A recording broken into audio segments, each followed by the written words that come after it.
In 2004, I came up to New York City, went into Penn Station.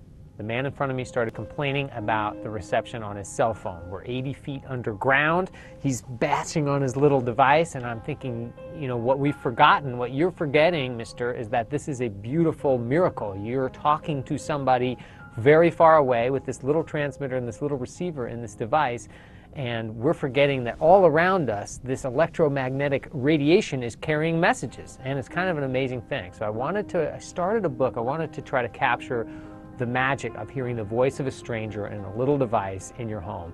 Because for the history of humanity, that was a strange thing. I started with a boy trapped somewhere and a girl reading a story to him over a radio.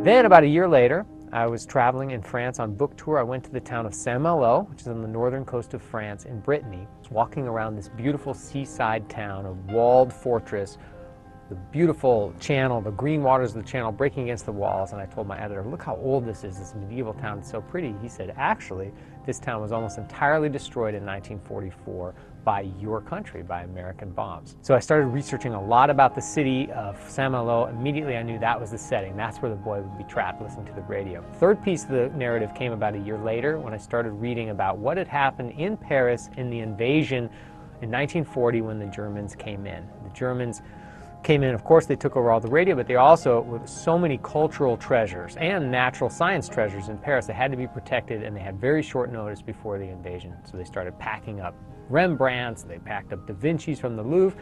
At the Natural History Museum, there were all kinds of incredible treasures. There's incalculable gold, diamonds, sapphires, all kinds of lapis lazuli, of course, so many paleontological treasures, botanical treasures. All these things had to be kept locked or moved out of the city before the invasion. I thought, there it is. I'm going to try to somehow write a novel that encompasses radio, the invasion of Paris, and this boy trapped in the city of Saint-Malo.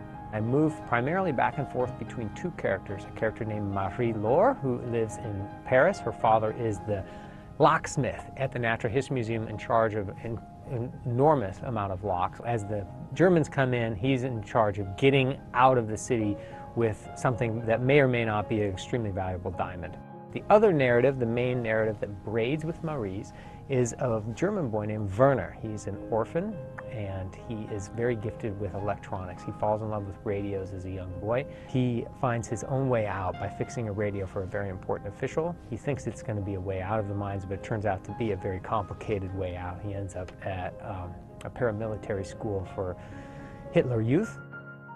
For me, I wanted to have a book that reminds us of the magic of radio. So I wanted, first and foremost, to conjure this time when the voice of a stranger, particularly if it's a propagandist, somebody hammering this nationalism into the heads of poor people like was happening in Germany leading up to the war in the late 30s. That kind of power, especially over a child's mind, I wanted to try to capture in the novel.